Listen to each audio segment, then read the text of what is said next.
Let me know down in the comments below if at any point in your fitness journey you have struggled to achieve your goal, whether that was lifting a particular weight in the gym, maybe it was running X amount of miles, or being able to run at a set pace. Getting a personal best, it's not gonna happen every time you work out or every time you complete a race.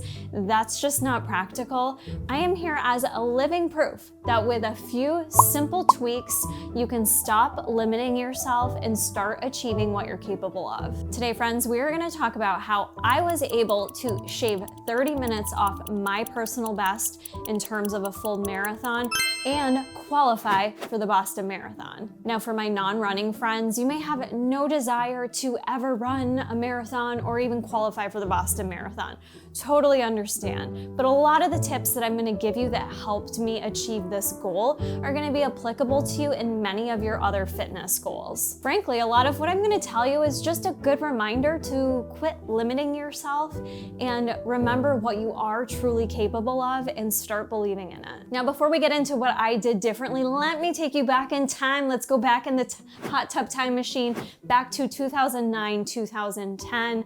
I was in my marathon era for a few years now. I had a good base of about 4 or 5 marathons under my belt, and no matter what I did, I could not get that sub 4-hour marathon. That was my goal at the time, was just to get under that 4-hour marathon. I didn't care if it was 3:59, 59, I just wanted to achieve that goal. And I had it. The past few marathons I had ran were all right around 4 hours and 5 minutes, 4 hours, 4 minutes, 4 hours, 7 minutes, right? I was getting really close, but I was not able to seal the deal with accomplishing that goal. Ultimately, I wanted to qualify for the Boston Marathon. If you aren't familiar with the Boston Marathon, it is one of the most prestigious, sought-after marathons to be able to run. What made it such a huge goal of mine was Boston, not anyone could do it. You had to actually qualify. You had to compete in a marathon and get a qualifying time to be able to be at Boston. And truly, I want to say the best of the best are at Boston. You're competing alongside of a lot of elite runners. So someone like myself, who's just what I would call a normal runner, to have the ability to achieve that level of accomplishment it was such a huge goal of mine. In effort to qualify for Boston, not only would I have to sub 4 hours, I would need to get 3 hours and 40 minutes or less. So I was quite a bit off. A pivotal moment for me was running the Philadelphia Marathon. Oftentimes at marathons, they have what are called pacers or pace groups. So if you're looking to get a certain goal, you can kind of run with that group or at least have visuals on what pace group you're running near to give you a good gauge in terms of where you may finish at. So I started out pretty strong at the Philly Marathon. My goal was to just stay with that 4-hour pace group. And usually what a pace group would do, like for 4 hours, they would get you across the finish line right under, because they know a lot of people's goal is to complete under. So I'm running with the pace group. We're probably like 9 mile, 9:10. So I'm like a pretty good ways into the marathon. We're all just chit-chatting as a group. And I don't remember exactly what was said, but I know I looked at the pacer and I said, yeah, I really want to sub 4 hours. I keep trying for it and I just haven't been able to do that. And he looked right at me and very bluntly just said, well, why not? And that was his response to me. And I was quite taken aback from that response, because to me it elicited that I had full control over that scenario, that it was just as simple as doing it or not doing it to this man. And I didn't know how to answer him. I kind of stuttered and I just said, I don't know. And he just didn't really have much else to say to me about it. It wasn't like he gave me any words of encouragement. He was just pretty much like, okay, and kept going. So at that point on, I kind of removed myself from the group. I started getting in my head. I felt some kind of way. Moral of that story is that situation, that man, that moment really lit a fire under my butt after I completed that marathon. There was something about the way he said it to me, putting it in that perspective, as simple as, well, why haven't you completed it? And I started asking myself that same question. Kara, why is it that you want to accomplish this goal, yet you keep getting the same exact time? What are you doing wrong? And instead of asking myself what I was doing wrong, I told myself, we need to look at what you are doing and change it and do it better and make sure your actions are in line with the goal you're achieving. So this leads me to sharing with you all what I did differently to qualify for the Boston Marathon. So funny though, how someone can say something to you and in that moment you can be really upset, right? You can feel some kind of way about it. I remember I was just disgusted at this man and wanted nothing to do with that pace group and separated myself from it. But ultimately, that was one of the best learning lessons for me because it forced me into that self-reflection and asking myself that exact question of why I hadn't achieved it yet. And really allowing me to see that the power actually was in my hands. So it's not to say that every workout can't be a little different, that we have good days and we have bad days, but ultimately a lot of that power was in my control and I wasn't doing everything I needed to in effort to align with that goal. So let's get started on what exactly I did, all my secrets as to how I qualified for the Boston Marathon and shaved 30 minutes off my fastest time. The first thing I did differently was I began to be specific with my training. I was no longer just going through the motions, getting in X amount of mileage throughout the week, doing some strength training. There was none of that willy-nilly anymore. I got very specific with planning out what my runs would be, the distance, the mileage, pace, how that run would go. Was it a long run? Was it a tempo run? Was it a speed run? And also made sure I planned in there what my lifting strength training sessions would be in addition to that. I actually wasn't really doing that before. I was certainly going out and I was running and I was completing the miles, but I didn't really have that set purpose within each of those shorter workouts. And that's what all adds up getting you to marathon day. Marathon day is actually in itself, it's the prize, it's the treat. You've done all the training. So those training sessions need to be very specific. Number 2, I invested more of my time, believe it or not, in strength training and HIIT training. And my HIIT training wasn't necessarily always running. While I did incorporate a lot of sprints as part of my HIIT training, it was a totally different approach for me to scale back on the number of times a week I went for runs and instead focus more on the strength training and the HIIT training. With the HIIT training, that's something to focus more on that versus running at first was very scary, but HIIT training really pushed me out of my comfort zone. It pushed me out of that comfortable little place that I had always kept myself in, and it forced me to work harder and harder each and every time. That not only improved my cardiovascular fitness, but it also increased my mental ability. The next thing I did was be very specific and purposeful with each and every run that I did. So while I wasn't running as frequently, I decreased my runs to 3 times a week, sometimes 4. But prior to that, I used to run 5-6 days a week and didn't allow myself proper recovery. So in this approach, I actually reduced the number of runs I did per week, making sure they were quality runs and not just going out there and getting the mileage done. So quality for me, meaning what was the intent behind each and every run? Each of those runs had a purpose to it.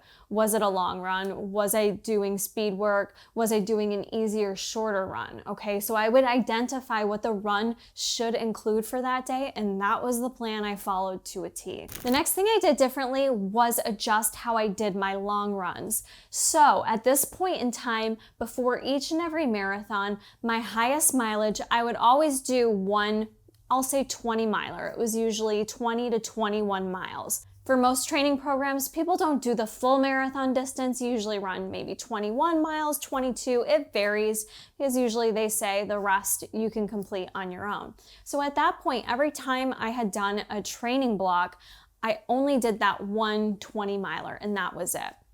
I followed a new training plan to qualify for Boston, and within that, understanding that I am no longer a beginner. I am advanced and I have a good baseline to my body. I'm not a first-time runner, so I really was able to build up my runs, and this time I did 3 20 milers. I say 20 miler, I think I did maybe 2 21s and a 23. So I did 3 of those in in those higher digit long runs, something I had never done before.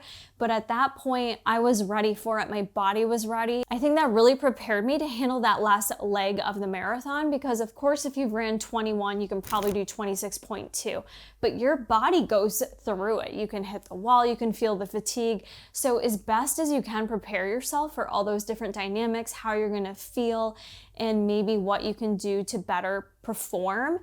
Figure it out in your training, not in the day of the marathons. Maybe a simple tip, but one I was not following, was running most of my training runs on the terrain that I would be running in effort to qualify for Boston. So it was the Ottawa Marathon that I kept doing in effort to compete for Boston. And I knew that terrain. You're running on pavement, you're running outdoors, relatively flat, no major hills, just a very fast, flat course. But up until that point, honestly, every time I trained, I did mostly treadmill running. And I know that's gonna make many of the runners out there cringe, but I don't know what to tell you. There was something about running on a treadmill that felt fine to me. I felt very comfortable with it. I felt comfortable doing a 20-mile run on a treadmill. I had done that multiple times. I would just kind of zone out and do my treadmill runs. So that was not the best approach to qualifying for Boston. Instead, I started forcing myself outside. I found new routes I felt safe with, felt comfortable with, and pushed myself to run outdoors. That difference between a treadmill kind of helping you just guarantee that pace versus doing it on your own outdoors is significant. So I definitely recommend running on the terrain you anticipate you will be running for race day. Nutrition also was a bit different for me as I approached qualifying for Boston. I personally was very lean. I'll say I was pretty lean at the time that I was in this training block. I think the shift to more strength training, not overburdening my body with too much running when it was unnecessary. My nutrition was really spot on. Lean proteins, fruits, vegetables. I was pretty lean. And I do want to say that for me, I have found that it makes a difference when I run and how fast I run. This may not be true for everyone, but I have noticed a difference even being a small person. You may think I'm being nitpicky, but so much so is a few pounds will make me feel heavier and more sluggish when it comes to running. It kind of makes sense when you see the elites, when you see all the Olympic marathoners, they are very lean, right? They don't carry a ton of body fat, and it is for good reason. It's not just because they're running a lot. It is because when you are long and lean, you can run a bit faster. So I wouldn't say I was specifically trying to stay at a set body weight or a set leanness. I think it was just occurring with the training protocols I had, but I mention it because I do think that that made a huge difference. And when it comes to nutrition, something else I did differently that is gonna come with time, but learning how to fuel intra runs.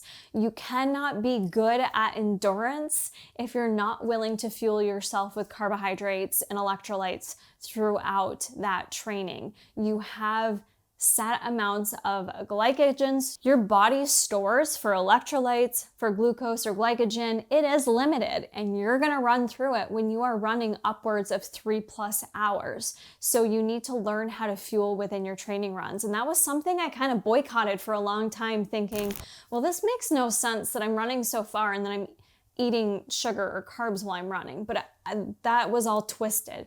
To think about it in terms of fueling your best performance, you have to replace what you're losing. So I made it my mission to really be diligent with that. I personally learned that I love goos, and I would use those goos that had a little bit of electrolytes in it in addition to simple carbohydrates, so I could easily get that in my system and utilize it during my runs. So I kind of played with it and learned the best flow for me for intra-fuel that allowed me to not hit the wall. And for those of you watching, if you are finding these tips and these types of videos helpful, then be sure to take a moment and like the video. I really appreciate it, and it does let me know what videos you like, as well as YouTube pushing it out to the world, hopefully. This tip is a big one, and it is mindset. It is mindset. You have to believe what you are capable of. And that was something that I would set a goal for myself, But in the back of my mind, I would tell myself I couldn't do it. A lot of self-limiting beliefs and a lot of self-sabotage, quite honestly,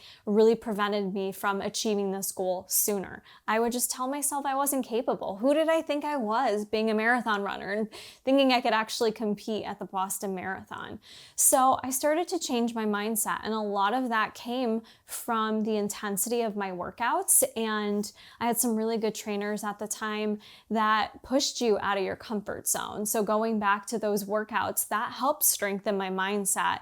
I began to get comfortable with being uncomfortable. And that is a statement or a quote, if you will, that I carry with me all the time, whether it's during a workout or something challenging in my life. Get comfortable with being uncomfortable, baby, because that is where magical things happen. That is where greatness happens. When you stay in your little comfortable bubble, you will never see the true potential that lies outside of all of that. And it was something I never really did before. I never really sprinted until I thought I was gonna puke. I was the person that would stop when it got too hard, when I felt like I was breathing really heavy, like, ooh, I should probably scale back, I should push back. Instead, in this training block, I pushed harder. When I thought I was gonna puke or I thought I had to stop, I pushed into it. I leaned into the challenge. I leaned into the difficultness of it. And what it showed me was that I'm a lot stronger than I think I am. I'm a lot faster than I think I am. And it's time I start being confident in that I can sit in the uncomfortableness. And it's good to sit in it for a bit. And that was maybe the best thing that I learned that helped me qualify for Boston. Lastly is visualization. You need to be visualizing yourself in those moments. And I'm not just saying like manifest your dreams. I'm not talking about all that. What I'm saying is actually think about how race day is going to go, or think about how that fitness goal is. How do you want that to look? How do you want that to feel? Envision what may feel good. Envision what may seem difficult, and how are you going to work through it? You need to be prepared. For me, I knew running at a set pace for that long was going to feel challenging. It wasn't just going to feel easy breezy. I was going to have moments of wanting to stop, wanting to walk, maybe feeling tired, wanting to slow my pace. How was I going to work through that?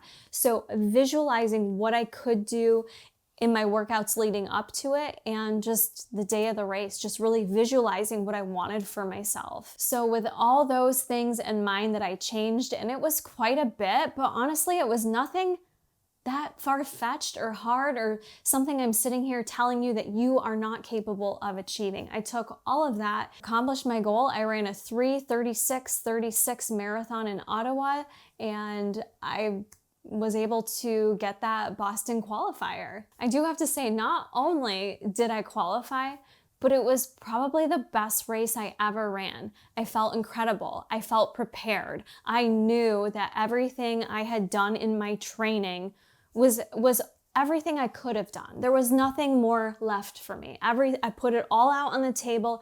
I gave it all I had. I did everything to a T.